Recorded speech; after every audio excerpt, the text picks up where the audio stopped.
And she grabbed me, sitting at the blackjack table, Doc! And I turned around, she's there. And we could not have asked for a more perfect. And the crazy thing was, we were literally almost in somebody's driveway.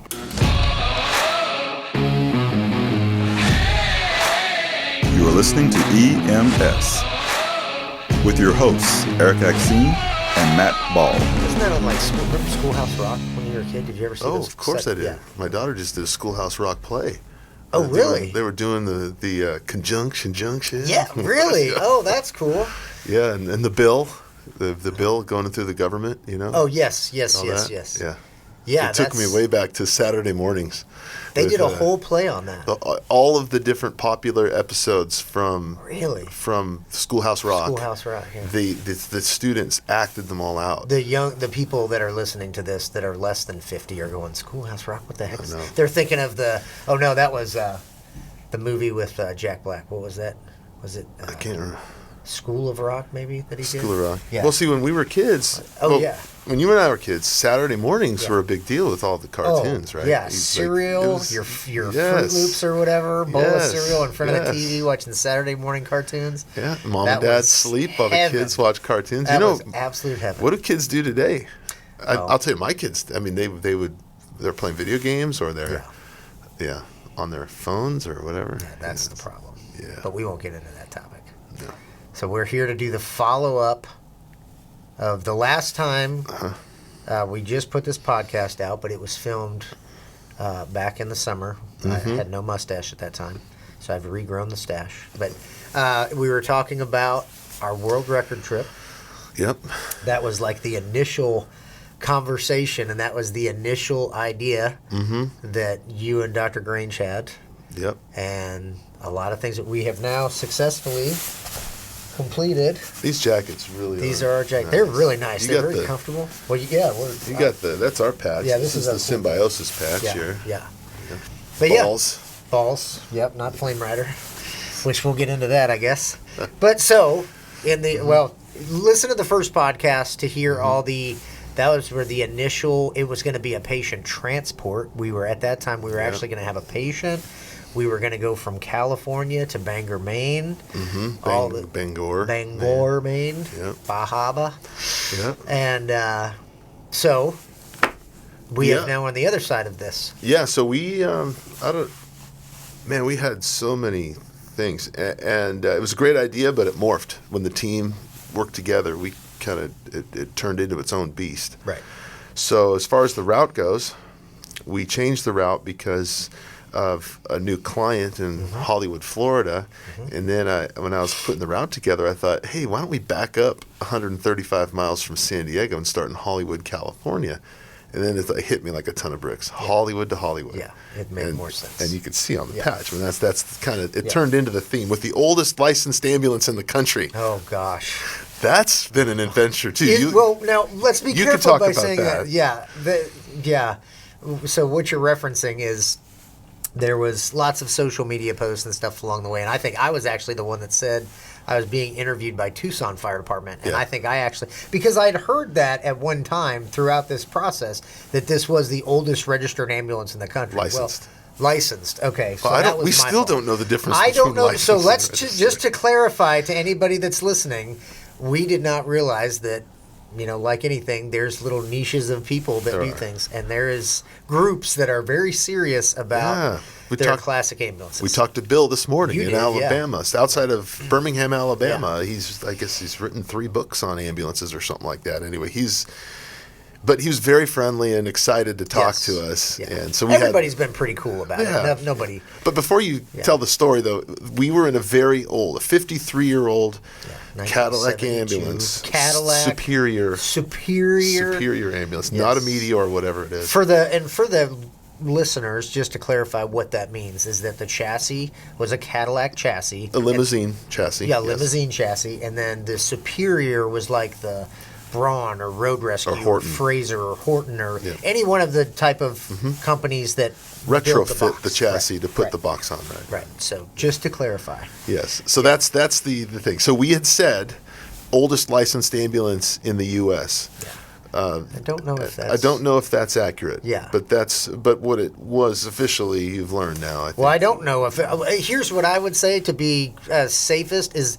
It's just an old ambulance. It is one of the oldest licensed ambulance. It is licensed in the state of California. Dr. Grange, who's your friend, Symbiosis. Not just licensed like DMV or DPS license. This is actually licensed to be an ambulance. And if I'm correct... Again, Dr. Grange, owner of Symbiosis Ambulance Company, he is the owner of the Cadillac ambulance.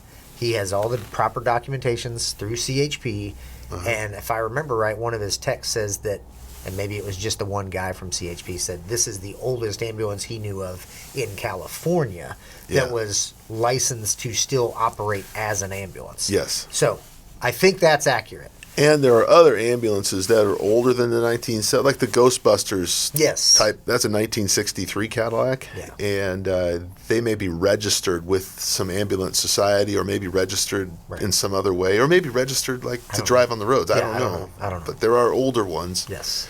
Either way, one of the highlights for me on our trip was just driving through towns, turning on the siren, and watching people smile, take pictures. I mean, it was... Driving up and down the road, people drive by and take everybody pictures. Smile. Yes. That was so fun. Yeah, so, all right, so let's back up. So the idea morphed, that was the original idea with you and Dr. Grange. It was their thing. And for everybody else, Eric, you're an idea guy. You love big ideas. You love spontaneity. You love adventure. Oh, yeah. Throw caution to the wind. Let's jump in this 53-year-old ambulance and let's go break a world record. Right. And I'm more of a sequential planner guy. Yeah. And smart. so you give You're me intelligent. anxiety when you come up with all these ideas. Yeah. And so this was originally going to be done last fall. We were going to try to do it in the fall. We were going to try to do it in the fall, right, before the winter came. We were going to try to hit it up. Because we were going to the Northeast. And we talked to, remember, the what are they called, the calendar girls? Or the Firehouse Dolls, I think is this was for clarification, this was at an EMS conference, and these are a group of firefighter women. You remember when I brought them over to the booth? Yeah, yes. I should tell that story. What? Remember that? Am I going to get in trouble here? No. This was me. I was I was out looking for a client somewhere at another booth, and I saw these girls. These girls. They well, that sounds terrible. I was at the booth where I was going, and these girls were there too. Yeah. And so they were carrying it. They had a dog. Yes, so I said, I love your dog. Can I pet your dog? And then and I thought to myself, hey, it'd be cool to have them at the booth. And so I said, would you guys like a stuffed sloth? Yeah. And they're all excited about the sloths. Yeah. And so we were at the other end of the conference hall. So these girls... And for context, they're first off, again, they're all firefighters. They're all firefighters. Very nice girls. Super nice, super smart, and obviously they're attractive girls. Yep. That's kind of the point there. And so they're the girl version of the male fireman calendar, I know. Basically. And some of these social media pictures that came out, I had to explain to my wife. It's like, you and me both. So anyway, so we brought them back to the booth, and they're from Bar Harbor. Yeah. Or one of them was. Because one was from like Montana or something, but they were from different parts of the country. And I told her we'd be doing this in October, and she's like, "Oh, you should be fine. Yeah. The weather doesn't usually hit that early in the And they got all excited when they saw Danny Springer at the booth. They sure did. Yeah, 6'7", 11 or whatever he is. Gigantic arms, chiseled Greek god, chiseled face. Yeah. Shout out to you, Danny Springer, Prosper FD. But anyway, so that's what we thought. We thought we were going to head up that direction, but then we ended up flipping it back south. Yeah. So, and that idea came way after that. It did. Yeah, because like I said, you were hot to trot when we were going to. Hot to trot. You were ready to go, and we were. Some of us who are more the concrete sequential people were like, "Whoa, pump the brakes here, cowboy!" Like, there's a lot of planning, and you're like, planning, schmanning, let's do this. I know. And I think talk a little bit about Guinness. We realized pretty quick to obtain a Guinness Book of World Record. The Guinness people are more like you. They like me on steroids. You thought I was sequential. Oh, rigid, rule-following people. Very rigid. And they have to be. Sure, to prove that you actually did it. And so every single time we stopped, Jacqueline, who works for Symbiosis Ambulance Company, and Michael. Yep. Shout out to Symbiosis. Great Jacqueline company. did a phenomenal job keeping all of the documentation, which was extensive and a lot of work.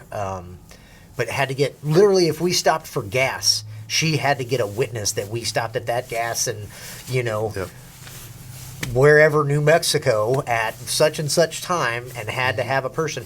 What was cool, though, is that it was easy to do that, because every time we stopped, people would come up and start talking to us. But yeah, very stringent rules. Very strict. So you and I had we kind of butt heads in Las Vegas. Well, it was on driving to Vegas. Driving to Vegas? Is that when it was? Yes, it was the 18 or whatever hour drive from here to Vegas.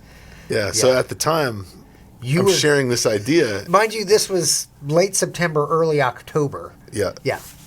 Was it that? Was it was you were wanting to do it like in a month. It's definitely September. Yeah, okay. And we had a month to do it. Yeah. And in retrospect, I can see why you were a little stressed out about it. What are you trying? But for people that don't know us, though, there's a process we go through. Yes. And I'm typically the one that will come up with idea. Yeah. Sometimes crazy, sometimes most unrealistic. Of the time crazy. Yeah. And let's get tased. Let's IO ourselves. Let's hold rattlesnakes. Yeah. And then you guys are the team. I'm really glad that you have your skill set. But at the time, it was like, Matt, you're not hearing me. We're doing this. It was. I almost heard. Listen, I'm the boss, and I'm telling you, this is what we're doing. And I hate to hear that. You would never do that. I know, but I like on one side of me, I hate to hear it, but the other side of me is like, yeah, I really want to get my idea through. Yes. I really want to be. Oh no, we heard your idea. I know. It was the fact of the execution of the idea to do it the right way, and that was the time crunch. But there was other factors. We weren't sure the time frame that Jeff and Symbiosis wanted to do it in, and how flexible they were. So there was a lot that was up in the air. Yeah. Yeah, and that's part of the we call it the rock tumbler, where we have an idea. Okay, I'll have an idea. Yeah. But you guys get it done.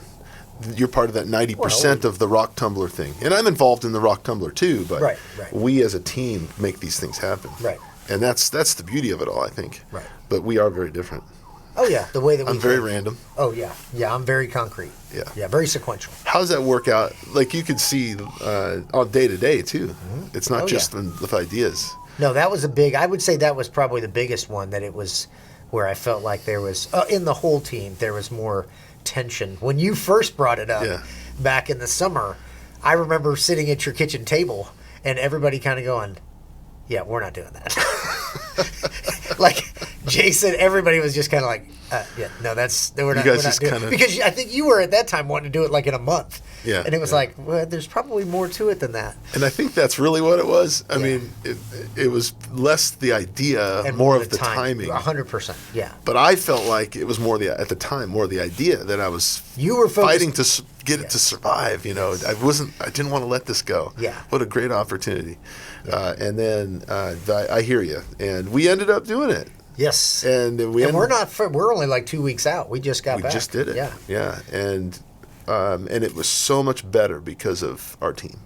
Oh, 100%. Well, and the Symbiosis team. And the Symbiosis team. Yeah, which we worked obviously together, did the trip with them. Right. But on our side, we did most of the planning for the video content that we filmed, Correct. Which is coming out in the liability series. Right. Which, had we not really put the planning and time into. Oh, yeah, it would have been a train wreck.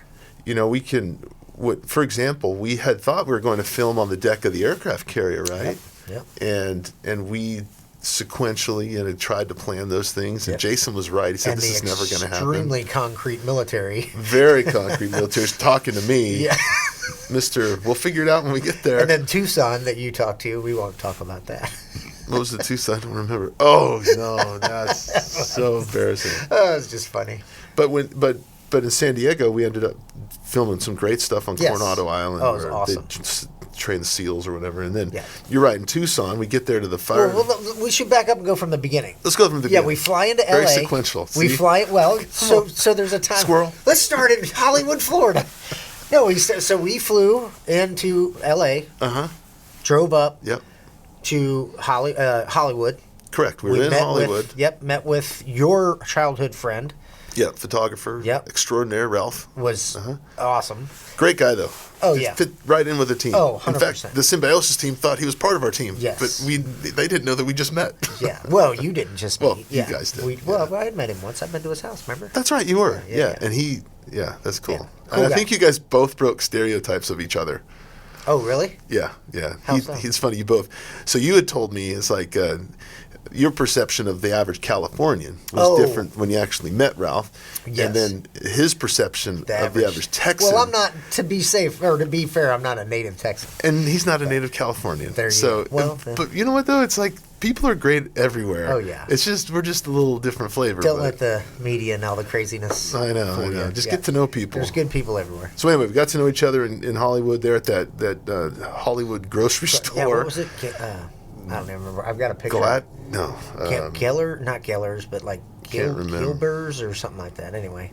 So we met there, and then we decided to go find a place. That's right. What was it? No, go ahead. Oh, yeah. Yeah. No, well, I I'm was trying going to to be say we met up sequential. with I'm trying to be Symbiosis. I'm but then struggling right I now. remember we had to find a place first. Yes, we did. Because obviously the Hollywood sign is very, and this was on a Saturday. Yes. So we knew there was going to be, and I mean, there was people everywhere. I was walking actually a around. little discouraged at this point, thinking, how in the world are we going to do this? Yes. Busy traffic. All these It's like- people. and then Ralph told me, he said, Eric, you're not going to you can't get to the sign. It's all, Yeah. if you get up to the Griffith Observatory, which we talked about going Yes, to, yes. you're going to be waiting in line just to get into the parking lot. Yeah. And it's like, oh, what are we going to do? And remember, we were driving in, so we rented a van, obviously, Mm-hmm. Yep. and we were driving in to meet with Ralph, and we came up that one street, and there was a box truck in front of us, and as soon as he turned, Hollywood sign. yeah, we had this beautiful view with just this view, and it's like, and we all said, like, we could come back here and just block the road and take it here because it's this perfect view. I heard the angels singing when I saw it. And then infused with a little bit of hope. Yeah. And then we drove off. I yeah, remember yeah. you were driving, I think, and we drove off in the van, thinking we'll find a place. Yes. And I think Oh, most yeah, of the after we team left, yeah. sitting behind us said, "Keep going straight." And then you and I said, "No." Well, you said, and I just did it. You were the one that said, hey, let's turn up here. And I was like, okay. I don't know. You've given me too much credit. Oh, no, you did. But we drove up that turn, and I remember there seemed to be a little bit of. It was tight. It was very tight, big van, and This was a neighborhood, for context. windy road. Yeah, this was a Hollywood, California residential neighborhood. We were not on commercial streets. Very tight walls. It's hills. If it was easier to turn around, we probably would have turned around and got back on that road. just kept honestly, going. but we just kept going straight. Kept going, and then all of a sudden we came to this Y, and I think it was actually Ralph that said, "Hey Matt, turn left here and let me get out and look." Ralph's calling me right now. Is he really? That's so funny. Yeah. I think so. Ralph said because again, Ralph's a photographer and has even Devin said numerous times in this trip. Scott and I. Oh man.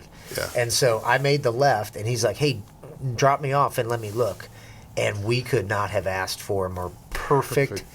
And the crazy thing was, we were literally almost in somebody's driveway. We were. Yeah. And so we parked the van. I was a little nervous. People would be mad. I was too. Get out of here. You know, Yeah, but because they I'm were sure super they friendly, probably- nice. Yes, Yeah. everybody was great. Remember that family came out in that beautiful house where their living room just looks at the Hollywood sign. I couldn't imagine how cool that would be. Yeah. Yes, people started but I'm sure probably in Hollywood they're used to filming people. And that was my favorite moment of the trip, actually. I don't know if I shared this with you. It may have been later, because you had some things to do, so you took off in Dallas. But that's later on. But when we were waiting for the ambulance to come, and they turned the siren on around the corner before we could see it, and then it came around the corner. To me, that was such a highlight, cool. with the Hollywood sign behind it. Epic. So The we filmed start some of the good journey. content there. That was the start of the journey, mile zero. Yep. And we probably filmed a bunch of footage, photos, clips. Oh yeah. Content, opens, all that, intros, for about an hour there, and then we took off from there. Yep. And we drove south Yep. to San Diego. Yep. And that was the beginning of the journey. And to be clear, again, the rules were very strict.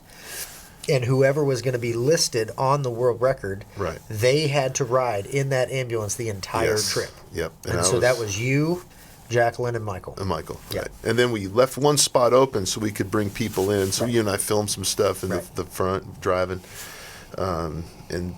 people could rotate it in and out. Right. So right. That was smart. That was your idea, actually. I think you talked to Jacqueline before the trip. That's right. That was your I called idea. her. Yeah, that was really smart. Yeah. Yeah, because I think we were going to have Jeff. I think was going to ride in there, or Dr. Grange was going to ride in there too. And so anyway, it worked out really well. Worked out really well. And see, that's another thing. It's like I didn't think of that. I didn't think about the problem of drivers. Well, because for context, I mean, you could put 3 people in the front of that thing, but that would be tight, and that would not be overly comfortable. Yeah, and then you can have 2 in the back, 2 up front, 2 in the back, comfortably. Yeah. So then we drove down to San Diego, Coronado Island, beautiful hotel. Yep. Took a walk on the Coronado San Diego Bay or whatever they call it. That was cool. And we hadn't really met the other team yet, and so. Well, no, we had dinner with them. Yeah, the night before. But I know, and we were kind of getting to know each other. Yeah. And at this time, we were a little bit like, oh boy, I hope they understand exactly what we're doing here with filming. Oh, we didn't, you know, time and yeah. I think we could put that to bed now, though, because what we were nervous about ended up working out great. Oh, Symbiosis team, everybody worked out really well. Fantastic. That was such a blessing. Anyway, so yeah, San Diego, filmed on the beach. Great content there. Military theme, high risk trauma patients. Yep. Oh, the theme we should in Hollywood. Behavioral emergencies. Yeah. So those high risk situations when you're doing things that you never learned in paramedic school or medical school, dealing with crazies. The tie-in being Hollywood people acting differently or weird. Inappropriate or whatever you want to call it. So trauma, San Diego. Yep. And then we headed to Tucson. Yep. And when we got to Tucson, we found out very quickly that I had miscommunicated to the POI or PIO. PIO. PIO. Public Information Officer. Yeah. Oh, that was stupid. But we drove.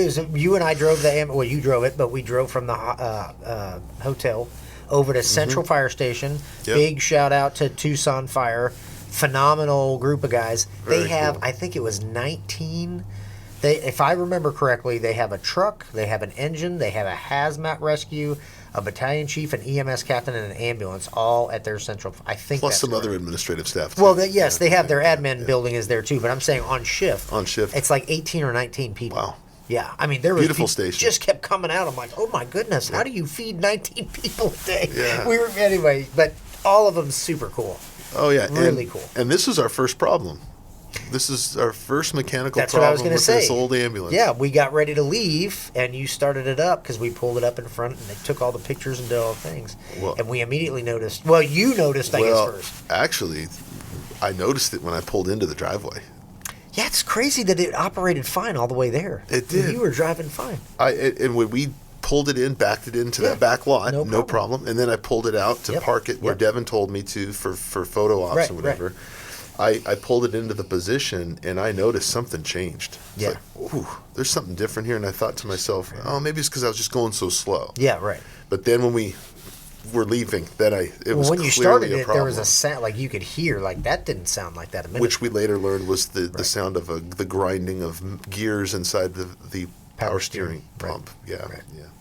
And in true firefighter fashion, Captain Moss, I believe it was, came out, and all the other guys came out, and we're popping the hood, and they're all under trying to diagnose it with us. And they knew right away. Yeah, and they hooked us up with, hey, go over to this guy, and I mean, we kind of anticipated there would be at least one problem in a 3,000-mile journey with a 53-year-old vehicle. Yeah.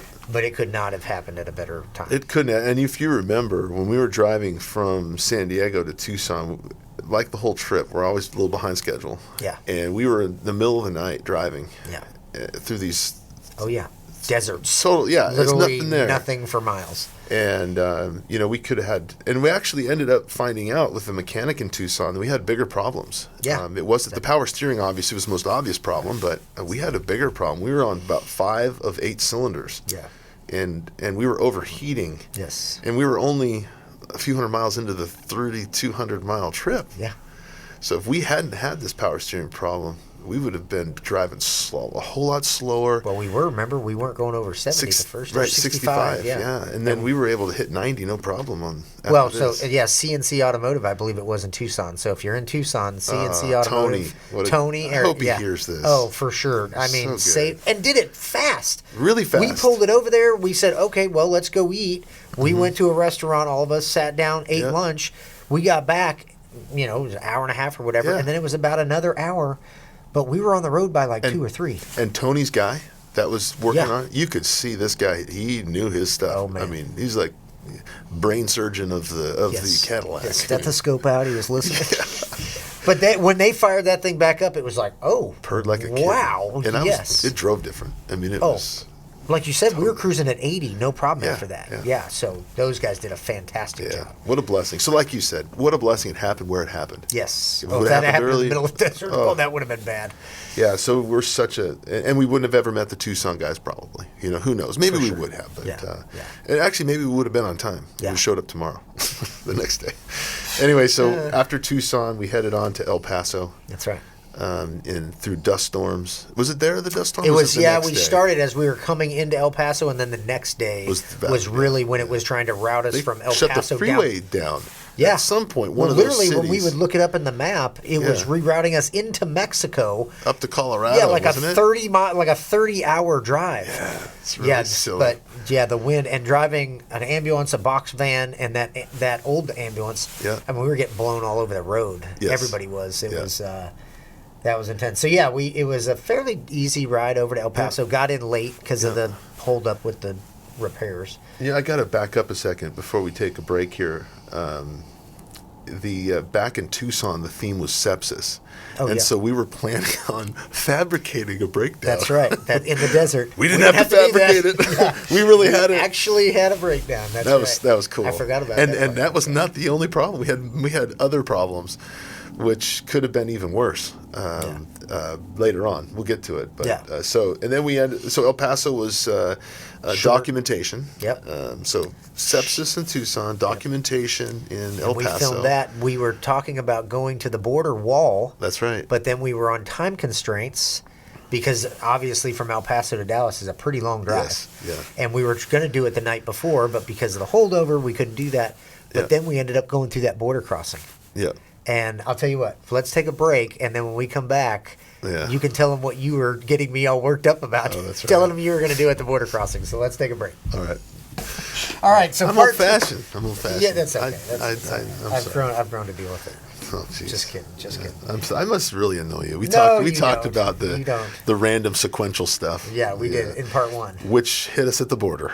Yes. or not the border. It wasn't the What was border. it? It wasn't- there was it's an immigration check or Probably, something. yeah. I don't think. Yeah, we didn't actually go into Mexico. But that was kind of a cool thing, though. I didn't expect to see that. I was expecting and honestly a little disappointed we didn't go to the wall like I was hoping. But Yeah. we couldn't because of the schedule. And so we filmed. I got in the front of the ambulance with you, and we filmed with the GoPros for the content. Yep. And we were talking about the border wall and Refusals, it went really well. Yeah, it was really cool. Yeah. And then, all of a sudden, divine intervention. Border crossing. We pull or up to a whatever. border crossing. Well, it wasn't what was it? It was an immigration check. The sign said, yes. have your documentation ready. It Yes. was perfect for It what we was were filming. Absolutely perfect. And so then, we're like 2 cars back. And then I said to you, and again, this is kind of a microcosm of what you and I deal with all the time. We butt heads a little bit. I had this idea, like, hey, let's see if we can stage a vehicle search. No, I think you said something. Yeah, you said something about getting them to search Yeah. our vehicle. Yeah, and so you're probably imagining something that I would do because you had some experiences before. Well, I just know that border crossings, they don't play around at border crossings. I was going through the border in Canada a long time ago, and again, it's the Canadian border, right? It's the Mexican border is probably a little bit more strict than you would think than the Canadian You'd border. think, but I've had my vehicle searched up on the Canadian border. Oh yeah, they definitely. So yeah, and I had a guy that I was with crack a joke with the border agent as we were crossing, and she did not crack. She did not laugh. What did she say after he Well, joked so around? we pulled up, and there was 3 of us in the vehicle, and she says, U.S. citizens, yes, anything illegal to declare in the vehicle. And my boss, who was kind of like you, kind of a joker, he goes, oh, nothing but this outlaw in the back here. And she did not smile or ha-ha. She got a very serious look on her face, and she said, sir, this is an international border crossing, and we do not take jokes or illegal activities seriously, so I will ask you one more time. Do you have anything illegal, including your passengers, in your vehicle? And Gary, my boss, whoa, he looked at her and goes, no, ma'am. And she goes, go ahead. So, yeah, that was funny. Well, like most of those folks, they that's their job. They've got to be really strict. But inside, she's thinking to herself, these idiots. Yeah, exactly. So well, that's what we were doing. Yes. And that's what I was about to do. And God. You were just so... I was like, because we were already on a time crunch, remember? Yeah. And I'm like, if you make them mad, they will pull our vehicle over and search. And there was one RV in front of us. Yes. That was it. I remember behind that Breaking RV. Bad was in front of us, and I was hoping they'd smell some meth in that. And I'm thinking to myself, what can I do to get this vehicle searched? And you're just giving me, I'm like, they're going to kill us if we get pulled over to the side. But we didn't. It was great. Yeah. So we got through that checkpoint and then fought our way, 600 miles from El Paso to 604 Dallas. miles. That was the longest, I think, part of our trip. And it was uncomfortable sitting in those jump seats. Is that what you call them? Yeah. In the back when I wasn't driving. But we made it through the dust storm. Yep. Like we mentioned earlier, we thought that literally the road was closed. It's going to take us 30 hours around. But we got through. We called your wife, remember? She was here in Dallas. That's right. And we thought she'll have better internet connection and get probably a more detailed report. And she was talking about the road closure. It was a town that started with an R. I can't remember the name now. It was off of... I can't remember. No, it wasn't Groom. That's off of 40. Anyway. It was closed, and so we were nervous. We were going to get rerouted, and then we had to get to Dallas because that following day at 11 a.m., we had to be at the AMR headquarters for a shindig we'd planned that Chick-fil-A was... Well, it was actually the next day, but... It was the 4th? I'm kidding. Right. It was the 4th. We were out... This is March 4th at the time, and this is March 5th. We had the big shindig planned. Yeah. Multiple fire departments coming and a lot of folks. And so that was one of those hard stops. I was going to say, we had to be there. So if we would have had to have taken a 30-hour reroute, we could have done it, but it would have been all through the night. Yeah. But fortunately, we didn't. Yeah, we got home. We got home, slept in our beds that night. Yeah, got home about 11 midnight, something like that. Yep. And then hit AMR. Big shout out to them. Had a really good time with AMR Arlington. Will Hendon was such a hero in pulling that together, helping us out, and getting all of his staff was so friendly and helpful, and it was all set up and ready to go. Yep. And it was just perfect with the way the ambulance pulled in. Shout out to Chick-fil-A too. Yep, Chick-fil-A. They provided food, right? Yeah, they provided us food for free. A lot of food. A lot of food. Yeah. We had for about 100 people. Yeah. So it was really, really cool that they did that. Yeah. And then Prosper lent us their nice podium to speak from and introduce and to present awards. We did you did the escape room. Yep, that was a lot of fun. Got to meet them. And do you remember the name of the person who won? I don't. I do remember that they killed it. Or she killed it. It was a guy and a girl, and they had she was a paramedic. He was an EMT, and we started off this case. I don't want to say the case because we do this case quite often. Yeah. But when the first thing was coming up with a differential diagnosis based on the presentation, and this EMT kid goes boom, boom, boom, boom, boom, and I'm like, whoa! Yeah. Wasn't it like a minute or something? That's when they... A minute in? Well, that was about 10 seconds in. I read them the scenario. You know how it goes. I read them the scenario, and the first part is I need at least 5 differential diagnoses based on the scenario. What do you think could be going on with your patient? And this guy goes, well, based on that, it could be this, this, this, this, or this. And I was like, okay. I was like, are you the world's smartest? I was like, holy cow. I talked to one of these that was actually going to medical school. Oh, well, it might have been this person. Maybe, I don't know. Yeah. Well, he had just finished paramedic school, but he hadn't passed his registry. He hadn't taken his registry yet, and so he was still a quote-unquote EMT. Yeah. Very smart. Everybody that came in there and did it was super sharp, good EMTs, good paramedics. So that first gate, they had to get the differential, the list of things it could be, and they had to, I think, get 5 of the 10 on your list. That's right. And then they can move on to the next stage. That's right. But I think... Well, it was in the next stage where I said, okay, this is whatever's going on, and then the paramedic goes, oh, this is what's going on. She's this. And smoked it. And I'm like... I guess I'm going to have to give you that time because you. We're done. And then she's like, this is what's going on, and this is what I would do if she did this or that, or, and just absolutely nailed it. So, that's cool. Well, good for them. They killed it. Because I remember people walking out of that ambulance with you that were super excited, slapping me high fives because they did it in 4 minutes. Yeah. Which was a great time. It was. Typically. Yeah. So, well, But you did a great job proctoring it. It was fun. You handed out the awards. And then we were on the road again. That's right. Well, you were.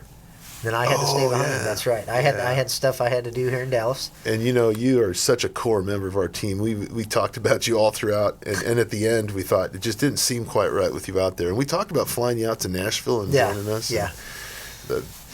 Anyway, but you have a lot of cool stuff happening and exciting things, adventures in your life that you had to do. And so, but the cool thing is that we handed the baton off to AJ. That's right. Firefighter in Prosper, who works with us. Sales guy, yeah. Yep, he took over for you, and he did a great job. Yep. So from Dallas, we drove on to Little Rock. Right. In between Dallas and Little Rock, it's in the middle of the night. Yep.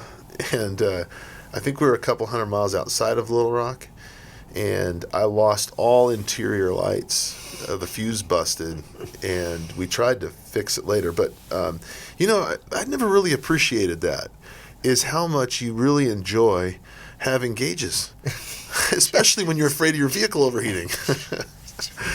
I couldn't see how fast I was going. Well, I guess you get a chase, you get a lead vehicle, and then okay, I'm not speeding because they're But it kind of it actually I think was a good reminder for us and for our own health is just we need to keep track of these gauges as we move through life. Whether it's your BMI, your weight, your cholesterol level, your blood pressure, mental health, all these things. Stressed? Are you happy? Are you at peace? Whatever. Right. Yeah. Now we're getting really philosophical. Well, we talked about this many times before, and I think that the personal responsibility we have to monitor our health. I was thinking about that as I couldn't see the gauges. If you've suddenly lost the ability to know how you're doing, you feel it. I think we take these things for granted, so it's important to maintain those things. For sure. Yeah. Anyway, so we did get to Little Rock. We tried to change the fuses. We ended up not having interior lights the rest of the trip. I didn't know they sold fuses at gas stations, but we found some. You didn't know that? I didn't know they would everything. Have How did fuses. you not know that they sell? I was surprised. Really? That they had fuses for sale. Oh yeah. Because it's such a common thing to bring. Well, what was funny though is the first gas station that we looked at, Jeff went asking for fuses, and they said, "No, we don't have fuses. Fuses? We don't have no stinking fuses. No stinking fuses." And so I thought to myself, "Yeah, why are you asking for fuses at the gas station? The next gas station." Yeah, they have a little automotive section in the. And I saw that, and I didn't realize it. You know how I am. I sell my vehicles after 5,000 miles. I've never had an old vehicle. Anyway, so they had fuses. We tried it. So we got up under there, tried to fix it. Now, in the 1972 ambulance, this is another thing that really surprised me. The fuses are different. They're like the old glass tube fuses. And they had those too. Now that's surprising, Yeah, and so we bought these fuses, 30-amp fuses and 20-amp fuses. But they didn't fix it? No. Something else going on. But anyway, didn't have interior lights for the rest of the trip. Oh, well. So Little Rock was cool. Did you get a headlamp on? We had a flashlight, and I got up underneath the dash with Jeff, and we figured it out. See, if I'd have been on the trip, I actually have a headlamp I keep in my backpack. Well, see, I wish I did. A rechargeable headlamp. It was a pain to try to. Anyway, but we got it done, and we realized we're not going to get it back. And actually, it was cool there is we have some film footage of police. That was a cool. Getting, are we legal or not? And I was a little nervous because we didn't have any flashlights. No, but we also lost our taillights.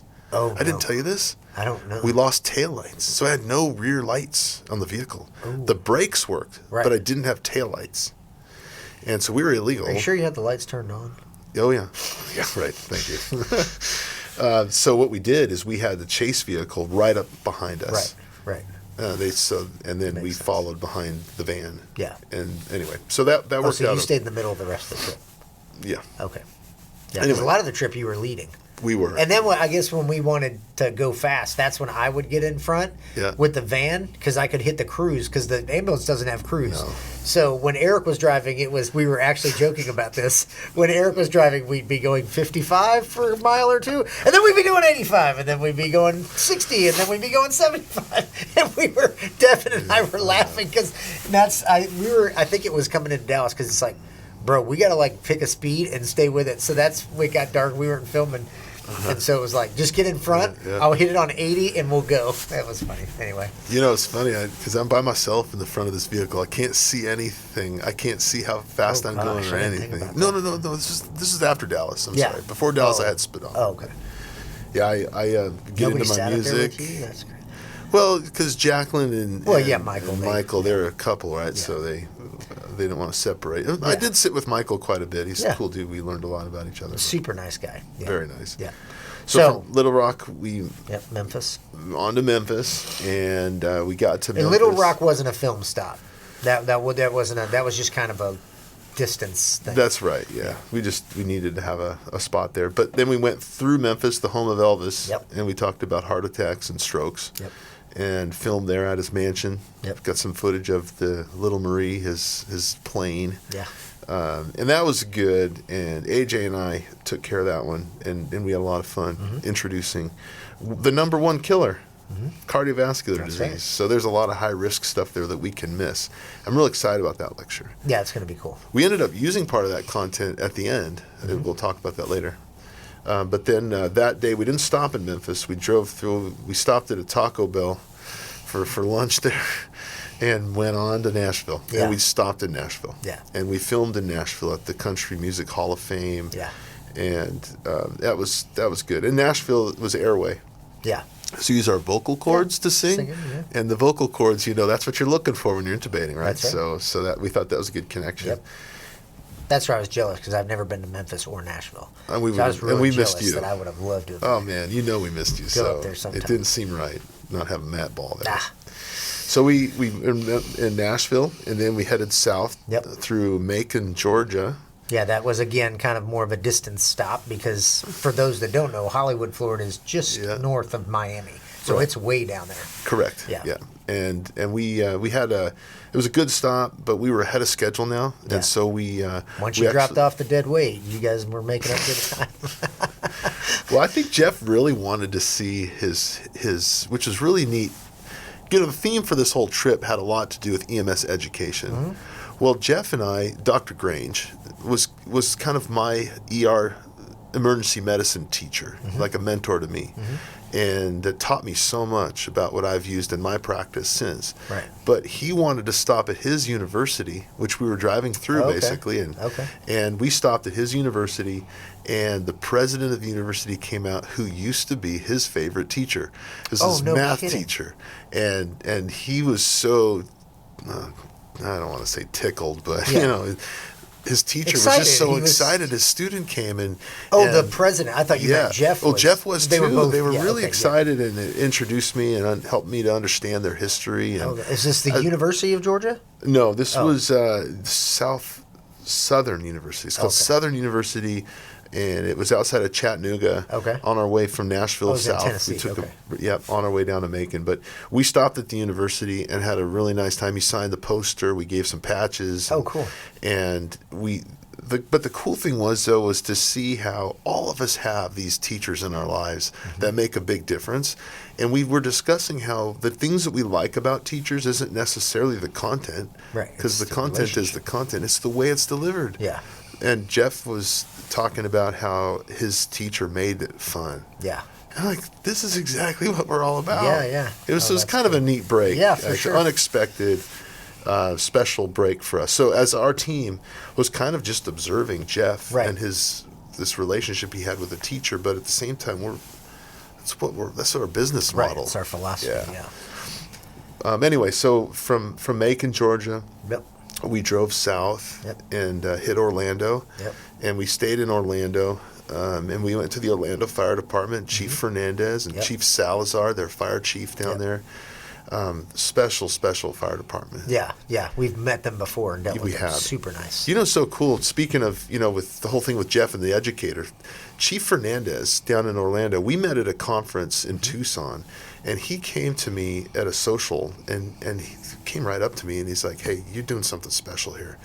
We need this in EMS education. I'm just super impressed. I just want you to know that. Yeah. I'll never forget that. Yeah. And so we've kind of stayed in touch. Yeah.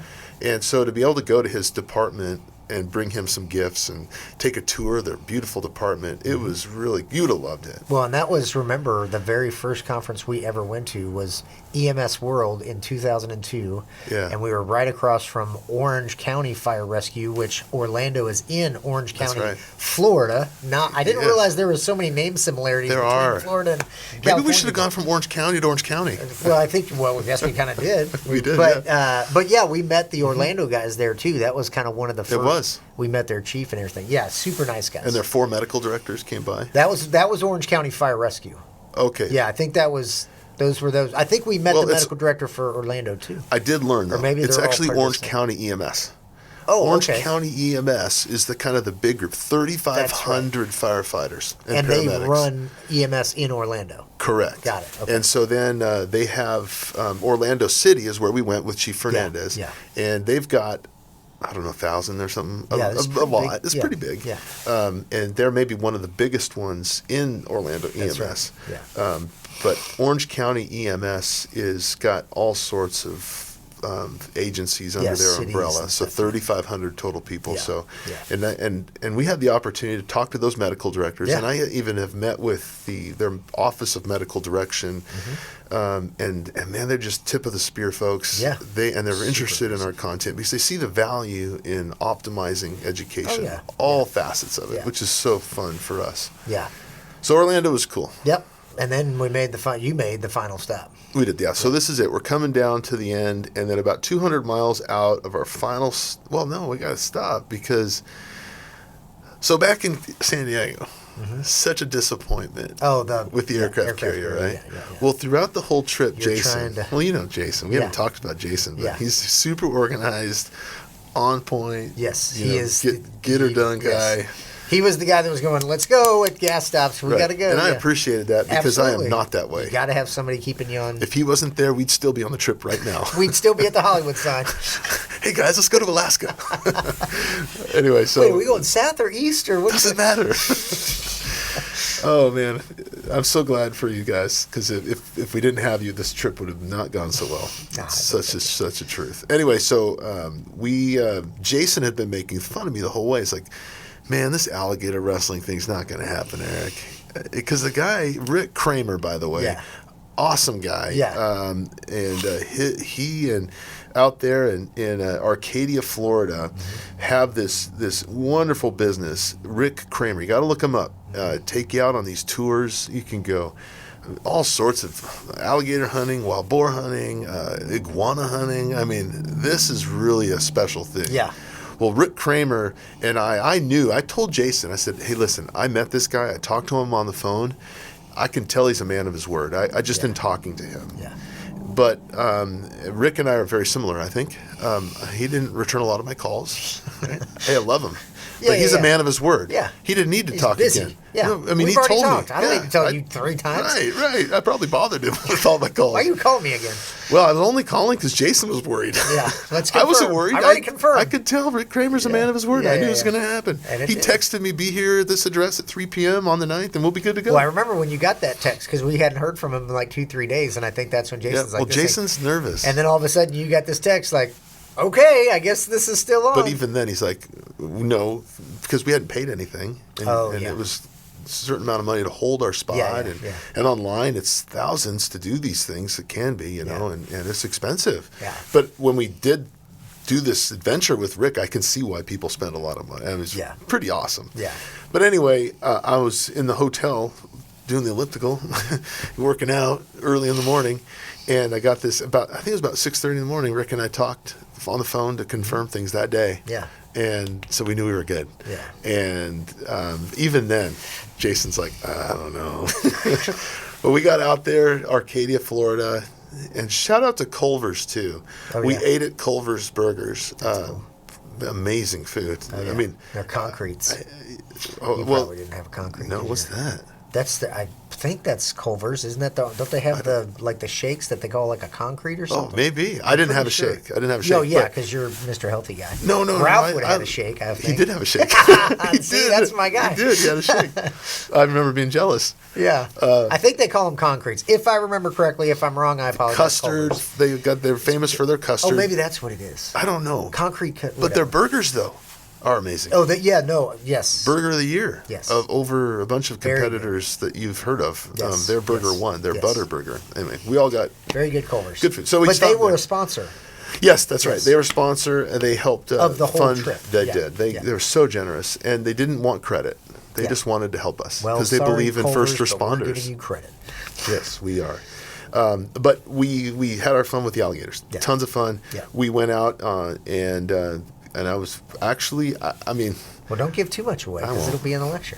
I did a fireman's carry on an 8-foot alligator. I saw. Coming out of the water like Crocodile Dundee. It was amazing. So it was fun trip. And again, the theme there was medical errors. Right. They can come back and bite you, right? So that was the theme. Anyway, we got about 150 miles or so to get to Hollywood, Florida. So we drove there and we ran out of gas. Yeah. Oh, you ran out of gas? Did you not hear this? No, I heard something about something smoking and other things, but I didn't hear about running out of gas. Yeah, there was a gas leak. Oh, leak. Yes, yep. yes. And so I literally had to push the vehicle into position because at the gas Guinness station. said you've got to push it. So I wasn't in the vehicle when it moved about 100 feet. Don't tell him. But you were in contact. Devin got in to steer it while I pushed it. So funny. anyway, so we made it. We filled it up with gas, and the gas needle was going down fast. Filled up again. I mean, we made it. We made it. So you just couldn't find the leak? We have video footage of gas leaking out. Oh, wow. While we were driving. Well, remember that one time, I wonder, no, it couldn't have been then, because that was that paint that was on the road. We thought something was, Ralph and I were like, what is? It was paint. Yeah. It was terrible. I felt so bad. I thought it was water. Yes. Yeah, we're looking, going, what is that? It looked like smoke at first. Yes. When we were driving I felt so across the bad because he's got this super expensive Cadillac ambulance, and I drive right through the paint cloud. Oh, they were so bummed. They were wiping it down. I felt really bad. I thought it was water. Why would they be doing water anyway? Well, that doesn't make any sense. It was definitely paint. Yeah. Anyway. All right. So Florida. We made it. You got the gas in. You make it to Florida. Mm-hmm. We did a great lecture there, a CE credit. But before we did that, though, we got there. The news media was there. Well, you'll see. The city was there. Miami, the largest news affiliate in Miami was there to cover us. It was pretty overwhelming, actually. Yeah. And they were all lined up with the American flag from the aerial ladder, and they got in and had a ceremony. The adjudicator. Yep. You have officially broken the Guinness World Record for longest ambulance journey. Yeah, 3,200. So it wasn't a transport. It was a journey. Yeah, it was a journey. Yeah. And you know what? It was amazing. It didn't matter what it was to actually hold a world record. Now we made it, and we did it, and encouraged so many people along the way. Now you had a little. What happened on your forehead? I never got that story. Scar there. This is my CPAP line, but that's my. What was the? What happened there? Was that? Did you bang your head? I mean, make it sound something like the alligator tooth accidentally hit you. That's what it was. Okay, we were wrestling. Really, what it was you were changing. My head was in its mouth. True story. I will tell you the true story. And actually, on the news, they kind of alluded to that. Why do you have a steri strip on your forehead? And I got a head laceration, and the news folks ran with the whole alligator thing. But the truth is, and I didn't stop them. I just let them run with it. Yes. I was making my bed in the hotel. Did I tell you this? No, I didn't know. I've been wanting to ask. Oh, shoot. Well, we got a few minutes left here. I'll tell you the story. Oh, it's that long of a story. I was sleeping on a prison mattress because we were in a room with two queens and there's three of us. So I got the rollaway, and this rollaway was a prison mattress. I mean, it was springy, metal springs. I mean, really a terrible mattress. I've been there. Yeah. And the guys actually felt bad. Ralph wanted me to sleep with him and his queen, but no, I'm not doing that. And so I slept. Large men. So the mattress is in front of me, and they give you in the closet like the plastic bag with the sheets in it. Yeah. And there's a lamp right there in front of my face while I'm making the bed down here. Well, I went to whip the blanket to, spread it out. Yeah. Well, somehow when I whipped it, it caught the lamp and went bam right in my face. And anyway, Ralph falls off the bed laughing at me. AJ didn't laugh at all. He's like came up to me and there's the blood coming down my face. Like, Doc, you're bleeding. That's why Ralph and I are kindred spirits, because I'd have been laughing too. He's fine. Yeah, That's funny. It wasn't just a belly laugh either. Good. It was absolute. He could not hold it. Oh, that's awesome. So I'm bleeding. Okay. Put the steri strip on my head. I carry meds and bandages with me because this happens all the time. Gook.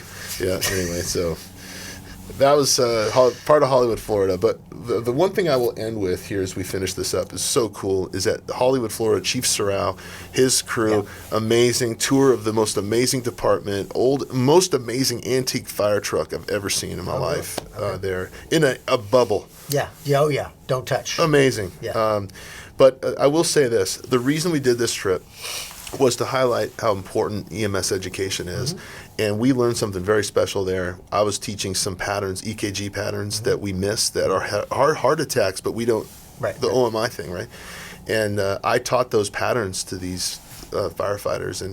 And what was so special is this is new literature. Nobody's expected to know all these things because this literature came out in November, just a few months ago. Yeah, we did a podcast. And it was so fun teaching them things that they are now looking for in Hollywood, Florida. So I'm in Las Vegas playing blackjack with my brother, and one of the Hollywood firefighters was there, and she was getting married.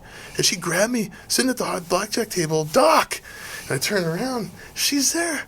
Anyway, and I was thinking to myself, it is amazing. These people. That's funny. And she's found two patterns. She caught it, yeah. And it was just to me, I was thinking, I just taught them just a few days ago, and here they are. So, small world, we love our partners, we love teaching. So, when you watch our stuff, you're learning things, and you're getting better at what you do, and your communities are safer. And we are in the record books officially, Guinness Book of World Records, longest journey by ambulance. Thanks to all the sponsors and fire departments. Amazing. And we'll see them on the next one. And we got episodes coming out, so be safe out there. That's right.